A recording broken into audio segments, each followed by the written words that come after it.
नमस्कार दोस्तों। शिक्षा मनोविज्ञान में अपने जो अधिगम के सिद्धांत चल रहे थे उसमें हमने सबसे पहले जो अधिगम के हम सिद्धांत पढ़ रहे हैं वो पढ़ रहे हैं व्यवहारवादी विद्वानों द्वारा जो अधिगम के सिद्धांत दिए गए थे। और आज का जो अपना सिद्धांत है वो है पुनर्बलन का सिद्धांत, और इसे ही क्या कहा जाता है, परबलन का सिद्धांत भी कहा जाता है। तो आज का जो हम सिद्धांत लेके चल रहे हैं वो है पुनर्बलन का सिद्धांत। तो सबसे पहले तो हमसे प्रश्न यही पूछा जा सकता है कि ये जो पुनर्बलन का सिद्धांत है ये सिद्धांत देने वाले विद्वान कौन से थे। तो पुनर्बलन का सिद्धांत देने वाले जो विद्वान थे वो थे क्लार्क हल। कौन से विद्वान थे दोस्तों? क्लार्क हल। क्लार्क हल की एक पुस्तक थी, बहुत ही महत्वपूर्ण पुस्तक है, नाम पूछा जा सकता है। एक पुस्तक थी और पुस्तक का नाम क्या था? प्रिंसिपल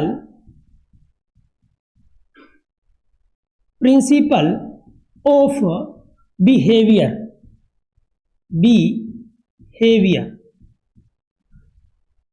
तो इनकी एक पुस्तक थी और पुस्तक का नाम क्या था भी? Principle of behaviour. इसी पुस्तक के अंदर इसी पुस्तक के अंदर इन्होंने क्या किया कि 1915 में, इसी पुस्तक के अंदर 1915 में इन्होंने ये जो पुनर्बलन का सिद्धांत था जिसको हम प्रबलन का सिद्धांत भी कहते हैं, ये सिद्धांत दिया था। तो आपसे प्रश्न पूछा जा सकता है कि पुनर्बलन का सिद्धांत कब दिया गया?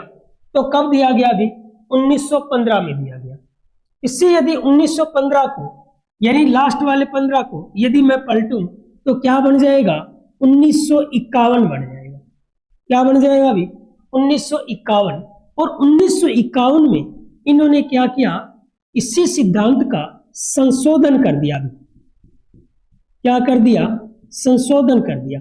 तो प्रश्न पूछा जा सकता है कि पुनर्बलन के सिद्धांत का संशोधन कब किया गया? तो 1951 में किया गया। और संशोधन करके इन्होंने अपनी एक पुस्तक थी इसेंटियल्स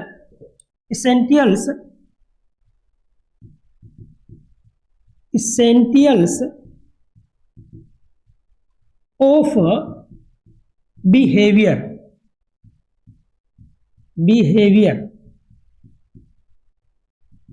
तो इसका जो संशोधित रूप था वो कौन सी पुस्तक में आया भी? इस इसेंटियल्स ऑफ बिहेवियर नामक जो पुस्तक थी उसमें इसका संशोधन रूप आया था। और कब किया था भी संशोधन? 1951 में। तो 1915 में तो ये सिद्धांत दिया था और 1951 में क्या किया गया? इसका संशोधन किया गया, यानी इसमें परिवर्तन किया गया। अब ये जो सिद्धांत दिया गया तो इस सिद्धांत के लिए क्लार्क हल ने जो प्रयोग किया तो ये किस पे किया था भी? तो इन्होंने जो प्रयोग किया था वो किस पे किया था भी? चूहे पर किया था। किस पे किया था? चूहे पर किया था। तो प्रश्न ये भी पूछा जा सकता है कि क्लार्क हल ने जो प्रयोग किया वो कौन से जानवर पे किया? तो किस पे किया था भी? चूहे पे किया था। तो ये आपको अच्छी तरह से समझ में आ गया होगा कि पुनर्बलन का सिद्धांत किसने दिया, कब दिया, इसका संशोधित रूप कब आया, और क्लार्क हल की जो प्रमुख दो पुस्तकें थी वो भी आपको अच्छी तरह से याद होगी। और प्रयोग किस पे किया भी? चूहे पर किया। अब हम इस सिद्धांत के बारे में देखें तो इस सिद्धांत की मुख्य बात क्या है?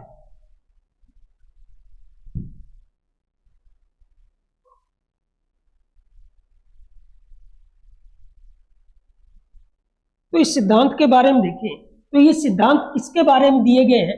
अधिगम के बारे में दिए गए हैं। किसके बारे में दिए गए हैं भी?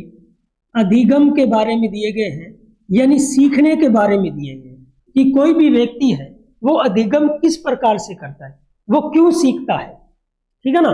कोई भी व्यक्ति किसी भी कार्य को क्यों सीखता है, इसके बारे में ये सिद्धांत दिए गए। तो हम जो भी सिद्धांत पढ़े हैं, हमने जो भी सिद्धांत पढ़े हैं वो किसके हैं? अधिगम के सिद्धांत, यानी सीखने के सिद्धांत है। कोई भी व्यक्ति किस तरह से सीखता है। तो यदि हम देखें क्लार्क हल की बात करें, ये सिद्धांत किसने दिया था? क्लार्क हल ने दिया। तो क्लार्क हल की बात करें तो क्लार्क हल ने कहा कि कोई भी व्यक्ति है वो तभी सीखता है जब उसको किसी चीज की क्या होती है, आवश्यकता होती है। किसी भी प्राणी को जब किसी चीज की आवश्यकता होती है तो उसी आवश्यकता को पूरा करने के लिए वो क्या करता है, सीखता है। उस आवश्यकता को पूरा करने के लिए प्राणी क्या करता है, कोई सीखता है। तो हम देखें तो इसने कहा कि सीखने के लिए इसने किसको माना, किसको महत्वपूर्ण माना, पुनर्वलन ने। पुनर्वलन का जो सिद्धांत था या प्रबलन का जो सिद्धांत था किसने दिया, क्लार्क हल ने दिया। तो क्लार्क हल ने सीखने के लिए इससे महत्व माना। तो इसने सीखने के लिए जो सबसे महत्वपूर्ण बात मानी वो मानी थी आवश्यकता को। किसको मानी थी भी, आवश्यकता को मानी थी। इसने कहा कि कोई भी प्राणी तभी सीखता है जब इसको किसी चीज की क्या होती है, आवश्यकता होती है। ठीक है ना।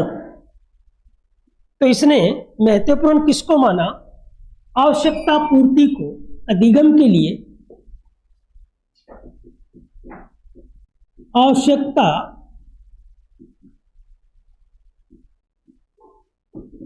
पूर्ति को महत्वपूर्ण माना, महत्वपूर्ण माना।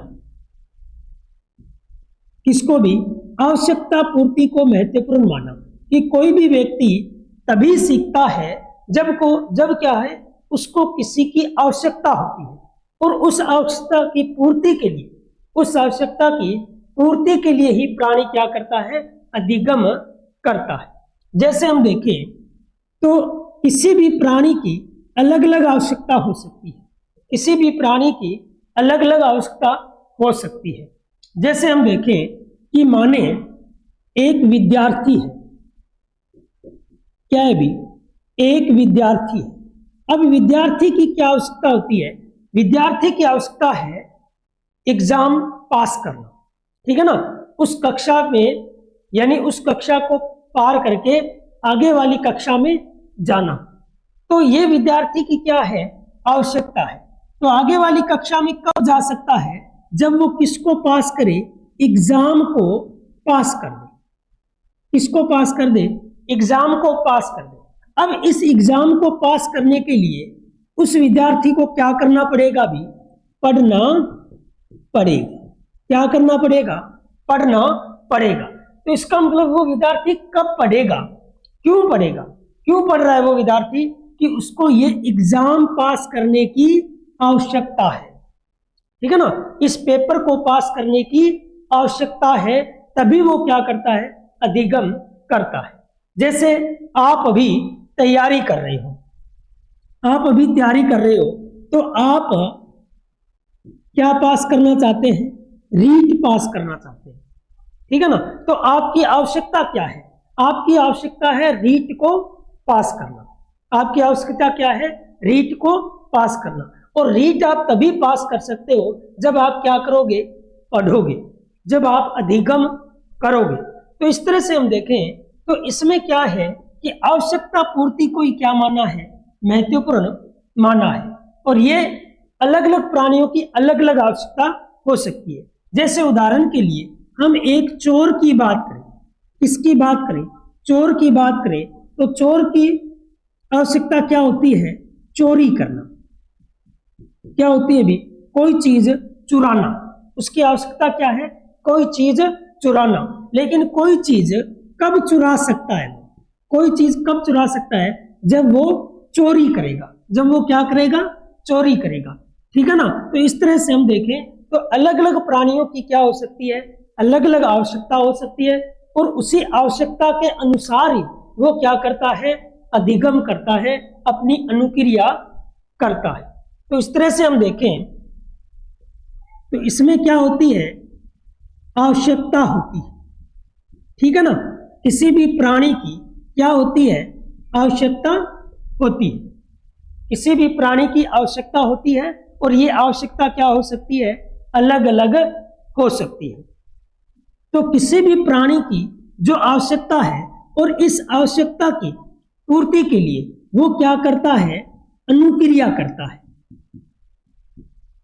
अब ये जो अनुक्रिया है, यानी कोई भी प्राणी ये जो अनुक्रिया करेगा, वो किसके अनुसार करेगा?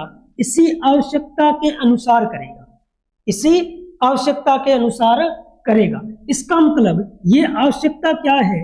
उस प्राणी के लिए, उस प्राणी के लिए उद्दीपक का काम कर रही है। किसका काम कर रही है भी? उद्दीपक का काम कर रही है। यानी कोई भी प्राणी तभी अनुक्रिया करता है जब उसकी कोई ना कोई आवश्यकता होती है। तो इसका मतलब आवश्यकता क्या है? आवश्यकता उसके लिए उद्दीपक है। आवश्यकता उसके लिए क्या है भी? उद्दीपक है। जैसे आपकी आवश्यकता है रीट को पास करना, इसका मतलब क्या हुआ? जो रीट है वो क्या है? आपके लिए उद्दीपक है। और प्राणी देखें तो प्राणी कौन है? जैसे रीट का एग्जाम देने के लिए जो भी विद्यार्थी तैयारी कर रहे हैं, तो वो विद्यार्थी क्या हो गए? प्राणी हो गए, ठीक है ना। अब जो ये विद्यार्थी यानी ये जो प्राणी है, ये क्या करेंगे? अनुक्रिया। वो अनुक्रिया क्या करेंगे भी? पढ़ना। क्या करेंगे? पढ़ना क्या है? उनकी अनुक्रिया है। पढ़ना क्या है भी? पढ़ना उनकी क्या है? अनुक्रिया है। तो इस तरह से हम देखें तो आवश्यकता जो है, आवश्यकता जो है उसे ही हम क्या कहते हैं? उद्दीपक। और उद्दीपक इंग्लिश में क्या कहा जाता है? स्टिमुल्स कहा जाता है। क्या कहा जाता है? स्टिमुल्स। तो इसको क्या कहते हैं? इंग्लिश में स्टिमुल्स कहते हैं। तो उद्दीपक को क्या कहेंगे भी? स्टिमुल्स कहेंगे। और प्राणी को हम क्या कहते हैं? ऑर्गेनिज्म। क्या कहेंगे भी इंग्लिश में? ऑर्गेनिज्म। ORGANIS ये हो गया। तो प्राणी को क्या कहेंगे भी? प्राणी को कहेंगे ऑर्गेनिज्म। क्या कहेंगे? ऑर्गेनिज्म। और अनुक्रिया, अनुक्रिया को हम क्या कहते हैं भी? रिस्पॉन्स। अनुक्रिया को क्या कहते हैं? रिस्पॉन्स कहते हैं। ये चीज याद रखना। अनुक्रिया को क्या कहते हैं? रिस्पॉन्स कहते हैं। तो यानी उद्दीपक क्या है? स्टिमुल्स है। और प्राणी क्या है? ऑर्गेनिज्म। और अनुक्रिया को क्या बोलेंगे? रिस्पॉन्स बोलेंगे। इस तरह से देखें तो ये एक सूत्र बन गया। तो इस तरह से देखें तो स्टिमुल्स का पहला वर्ण कौन सा हो गया? एस। और ऑर्गेनिजम्स का पहला वर्ण क्या हो गया? ओ। और रिस्पॉन्स का पहला वर्ण क्या हो गया? आर। क्या हो गया अभी? आर। इस तरह से ये क्या बन गया? SOR। क्या बन गया अभी? SOR। और ये क्या बन गया? एक सूत्र बन गया। कौन सा सूत्र बन गया? SOR। तो आपसे प्रश्न पूछा जा सकता है कि SOR सूत्र किसने दिया? SOR सूत्र कौन से विद्वान ने दिया? तो ये जो SOR सूत्र दिया था, ये दिया था वुडवर्थ ने। किसने दिया था भी? वुडवर्थ ने दिया था। तो SOR का सूत्र किसने दिया भी? वुडवर्थ ने दिया था। और इस सूत्र पे कार्य किसने किया? ये SOR सूत्र जो है, इस पे कार्य करने वाले विद्वान कौन थे भी? तो कार्य करने वाले विद्वान थे क्लार्क हल। कौन से विद्वान थे भी? क्लार्क हल थे। तो ये SOR आपको अच्छी तरह से समझ में आया होगा। SOR यानी S का अर्थ क्या है? स्टिमुल्स है, ठीक है ना। स्टिमुल्स यानी आवश्यकता, ठीक है ना। और प्राणी का अर्थ क्या है? ऑर्गेनिजम्स। और अनुक्रिया रिस्पॉन्स होता है। तो यानी SOR सूत्र किसने दिया भी? वुडवर्थ ने दिया। बहुत ही महत्वपूर्ण प्रश्न है। और इस पे कार्य करने वाले विद्वान कौन थे भी? क्लार्क हल थे। कौन थे? क्लार्क हल थे। तो इस तरह से हम देखें तो क्लार्क हल ने किसी भी अधिगम के लिए सबसे महत्वपूर्ण किसको माना है? आवश्यकता को माना है। यानी आवश्यकता पूर्ति को माना है। किसको माना है? आवश्यकता पूर्ति को माना है। यानी कोई भी प्राणी है वो तभी तक अधिगम करेगा जब तक उसकी आवश्यकता की पूर्ति न हो जाए। तो उस आवश्यकता की पूर्ति के लिए ही जो प्राणी है वो क्या करता है? अधिगम करता है।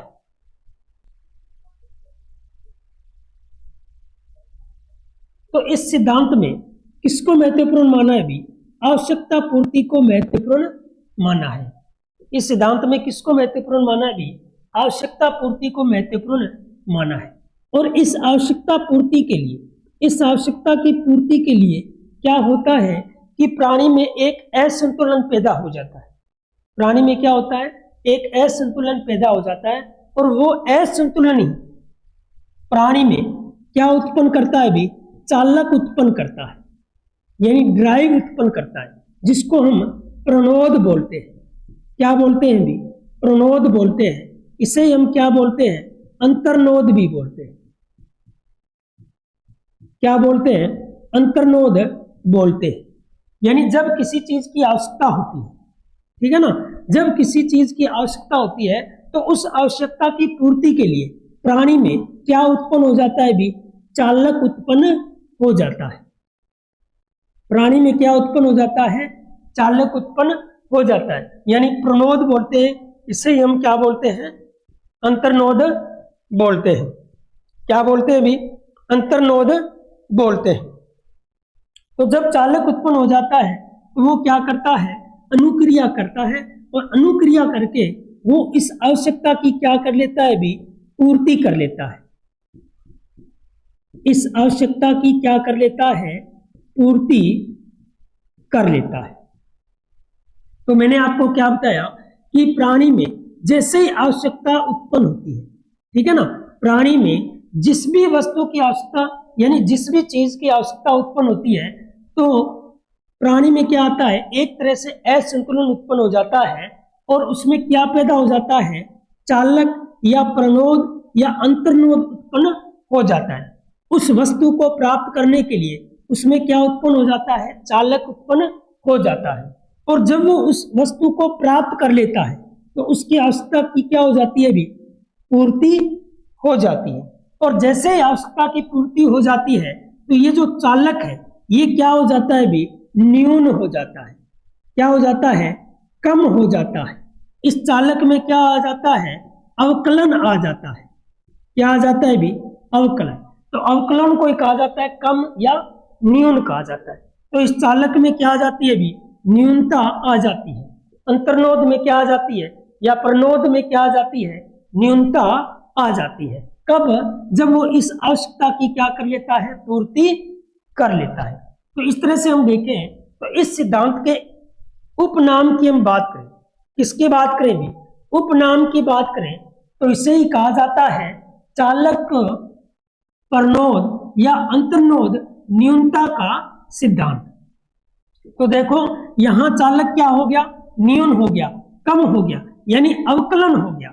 क्या हो गया, अवकलन। अवकलन का अर्थ होता है कम या न्यून होता है। तो यानी चालक का क्या हो गया, अवकलन हो गया, इसमें कमी आ गई, इसमें क्या हो गया, न्यून हो गई, ठीक है ना। तभी इसको बोलते हैं चालक प्रनोद अंतर्नोद न्यूनता का सिद्धांत बोलते हैं। इसे बोलते हैं आवश्यक अवकलन का सिद्धांत।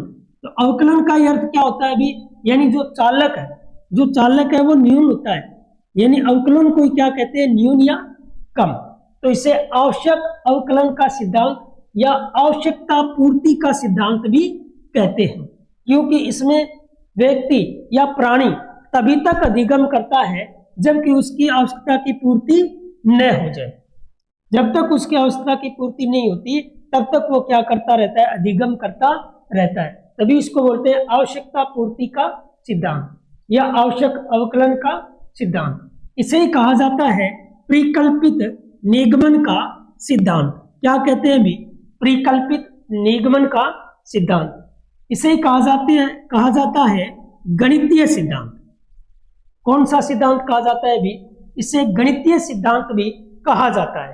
क्यों, क्योंकि इसमें देखो SOR क्या हो गया, एक सूत्र था। SOR क्या था, एक सूत्र था। SOR सूत्र किसने दिया पूछे तो वुडवर्थ ने दिया था, लेकिन इस SOR सूत्र पर कार्य किसने किया, क्लार्क हल ने किया। तो यानी सूत्र नियम, सूत्र नियम, तो नियम होता है निगमन।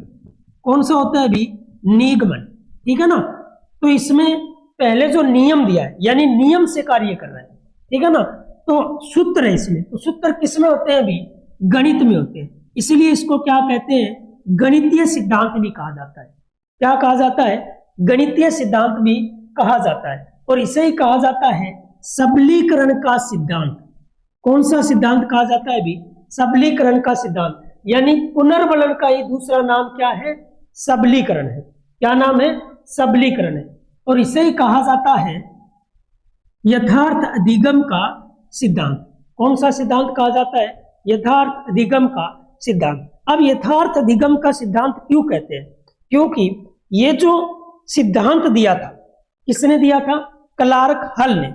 तो स्किनर जो विद्वान थे, उन्होंने कहा था कि सीखने का जो सर्वोत्तम सिद्धांत है, सीखने का जो सर्वोत्तम सिद्धांत है वो कौन सा है? आवश्यकता पूर्ति का ही सिद्धांत है। यही एक वास्तव में सच्चा सिद्धांत है। यह एक वास्तविक सिद्धांत है। वास्तविक सिद्धांत क्यों है? कि वास्तव में जो भी व्यक्ति सीखता है, अधिगम करता है, वो आवश्यकता की पूर्ति के लिए अधिगम करता है। यदि किसी व्यक्ति की, उदाहरण के लिए देखो, जैसे आप रीट की तैयारी कर रहे हो, आप किसकी तैयारी कर रहे हो? रीट की तैयारी कर रहे हो। ये आपकी आवश्यकता है, तभी आप तैयारी कर रहे हो।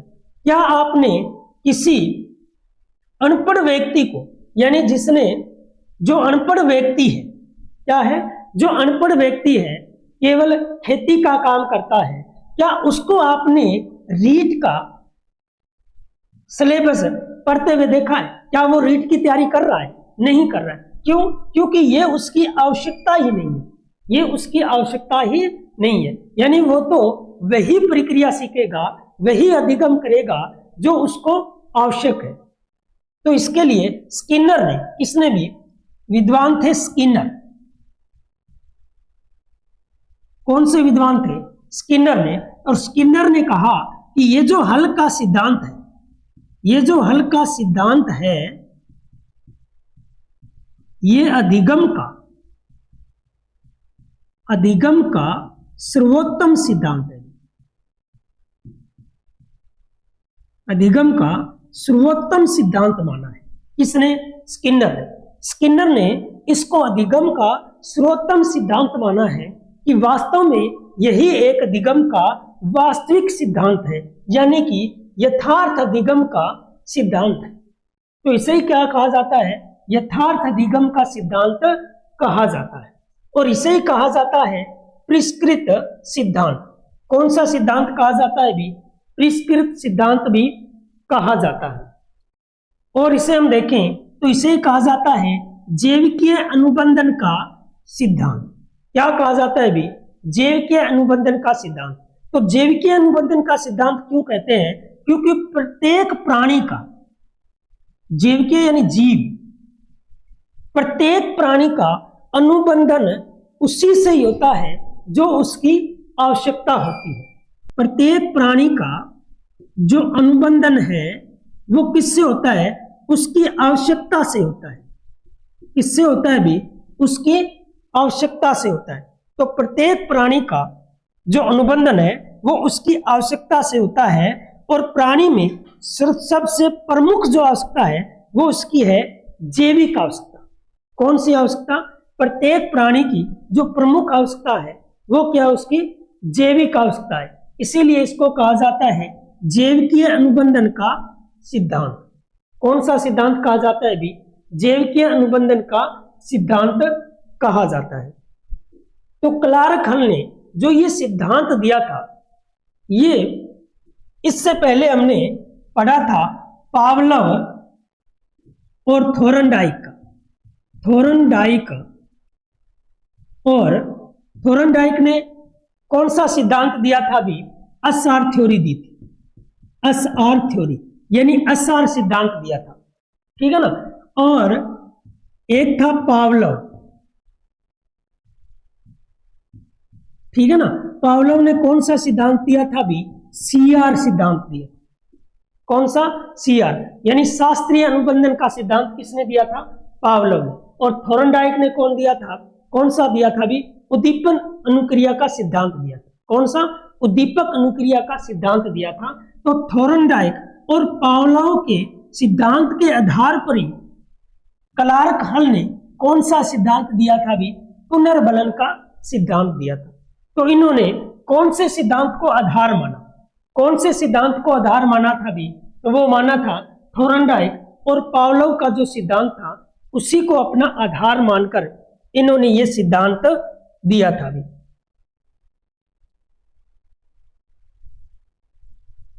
तो आपसे प्रश्न पूछे कि SOR सूत्र किसने दिया? SOR सूत्र किसने दिया भी? वुडवर्थ ने दिया था। लेकिन SOR सूत्र पर कार्य करने वाले विद्वान कौन थे? तो वो कौन थे भी? क्लार्क हल थे। तो क्लार्क हल ने कौन से सूत्र पे कार्य किया भी? SOR सूत्र पे कार्य किया। लेकिन क्लार्क हल ने स्वयं ने भी इस सिद्धांत के दौरान एक सूत्र दिया था, ठीक है ना। तो हल ने स्वयं ने एक सूत्र दिया। तो प्रश्न पूछा जा सकता है कि क्लार्क हल ने इस सिद्धांत के दौरान स्वयं ने कौन सा सूत्र दिया था? तो वो सूत्र दिया था बिहेवियर बराबर। बिहेवियर किसको बोलते हैं? व्यवहार को। किसको बोलते हैं भी हिंदी में?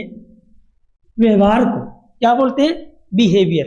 तो इन्होंने कहा था ये जो बिहेवियर है ये चालक और आदत का क्या होता है?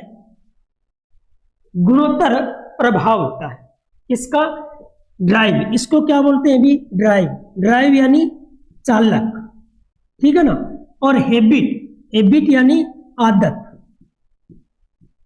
हैबिट यानी आदत। तो इन्होंने कहा कि चालक और आदत का गुणात्मक प्रभाव ही क्या है? व्यवहार है। चालक और आदत का गुणात्मक प्रभाव ही क्या है भी?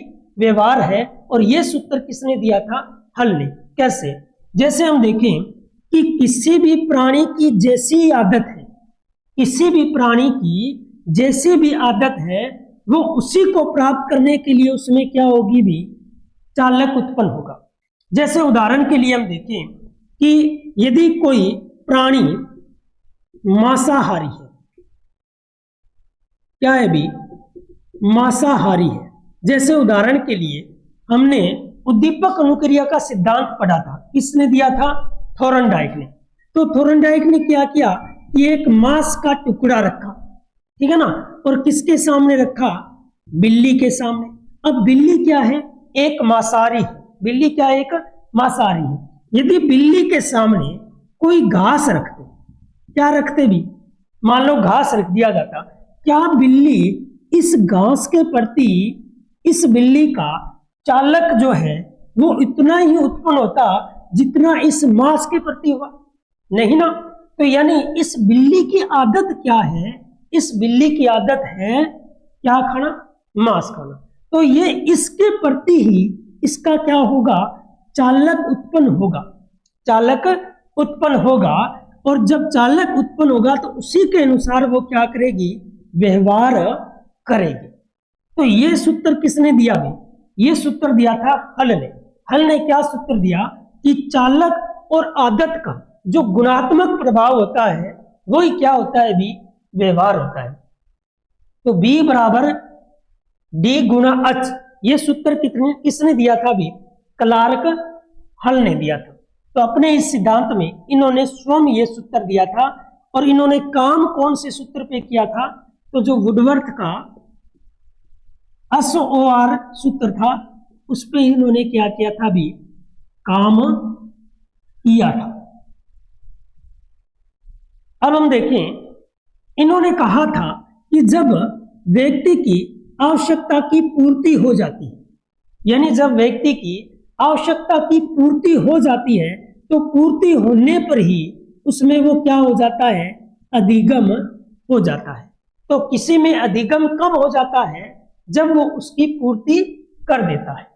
तो जब उसकी आवश्यकता की पूर्ति हो जाती है तो वही क्या हो जाता है? वही क्या हो जाता है? उसका अधिगम हो जाती है। वही इसके लिए क्या बन जाता है? अभी अधिगम बन जाता है। तो ये आपको अच्छी तरह से समझ में आया होगा। तो कौन सा सिद्धांत था ये जो अपना सिद्धांत था वो था पुनर्बलन का सिद्धांत।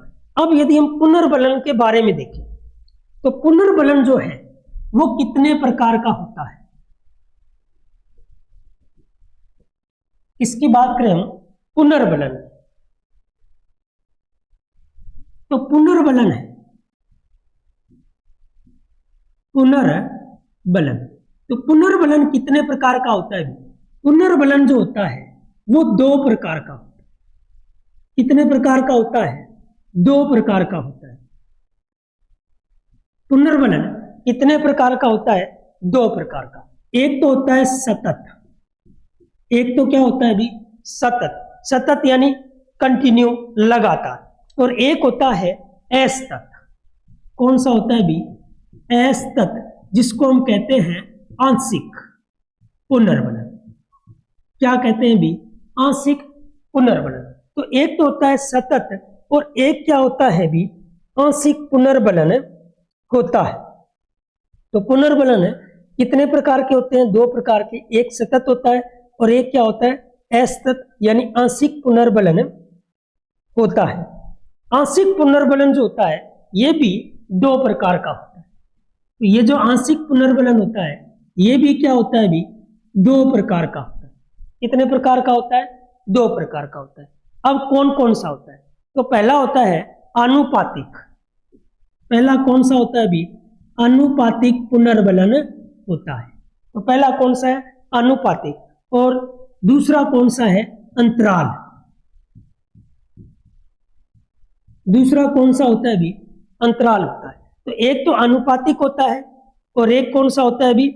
अंतराल होता है। तो आपसे प्रश्न पूछा जा सकता है कि पुनर्बलन कितने प्रकार के होते हैं? तो कितने प्रकार के होते हैं? दो प्रकार के। कितने प्रकार के होते हैं भी? दो प्रकार के। एक सतत होता है, एक आंशिक होता है, एक अनुपात पुनर्बलन होता है और दूसरा कौन सा होता है भी? अंतराल पुनर्बलन होता है। अब सतत का अर्थ क्या होता है? लगातार। सतत का अर्थ क्या होता है भी? लगातार होता है, यानी जो लगातार हम पुनर्बलन दें वो सतत होता है। आंशिक क्या होता है? आंशिक होता है कभी कभी पुनर्बलन दे और कभी नहीं दे। अनुपात क्या होता है भी? जब हम कार्य के अनुपात में पुनर्बलन दें। क्या दे? कार्य के अनुपात में पुनर्बलन दे। ठीक है ना। और अंतराल पुनर्बलन क्या होता है? कि समय के अनुसार पुनर्बलन दे। समय के अनुसार क्या दे? पुनर्बलन दे। तो वो क्या होता है? अंतराल पुनर्बलन होता है। क्या होता है? अंतराल पुनर्बलन होता है। यदि हम शिक्षा में इसका महत्व देखें, किसमें भी? शिक्षा में महत्व। शिक्षा में यदि इसके महत्व की बात करें तो शिक्षा में पुनर्बलन का क्या महत्व होता है? तो शिक्षा में हम पुनर्बलन का देखें तो ये किस पे बल देता है? क्लार्क हल का सिद्धांत किस पे बल देता है? आवश्यकता पे बल देता है। किस पे बल देता है भी? आवश्यकता पे बल देता है। आपसे प्रश्न पूछा जा सकता है ये किस पे बल देता है?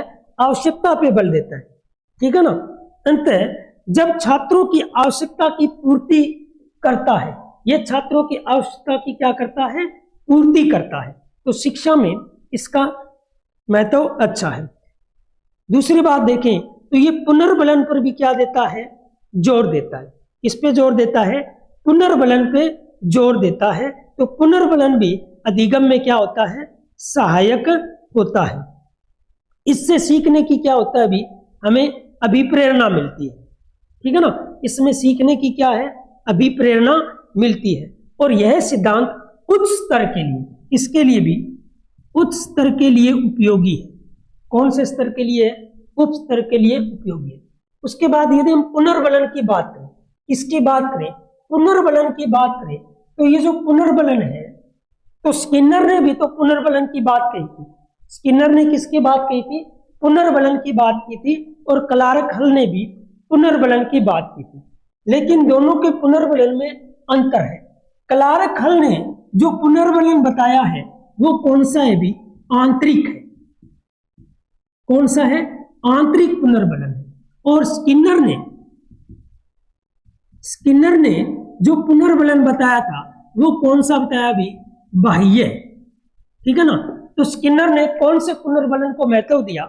स्किनर ने जो पुनर्बलन का महत्व दिया वो था बाह्य पुनर्बलन। और क्लार्क हल ने किसको महत्व दिया? आंतरिक पुनर्बलन को। यानी जब व्यक्ति की आवश्यकता होगी तो वो अपने अंदर से क्या होगा? अभिप्रेरित होगा, ठीक है ना। तो क्लार्क हल ने आंतरिक पुनर्वलन की बात कही है और स्किनर ने बाह्य पुनर्वलन की बात कही है। तो ये था अपना अधिगम का पुनर्वलन का सिद्धांत, जो कौन से विद्वान ने दिया था? क्लार्क हल ने दिया था। परीक्षा की दृष्टि से बहुत ही महत्वपूर्ण सिद्धांत है दोस्तों ये। तो इसको आप अच्छी तरह से यदि पहली बार समझ में नहीं आया तो आप एक बार वीडियो को दोबारा देखें, अच्छी तरह से आपको समझ में आ जाएगा। तो मिलेंगे हम आगे किसी और वीडियो के साथ, तब तक के लिए सभी का धन्यवाद। राम राम।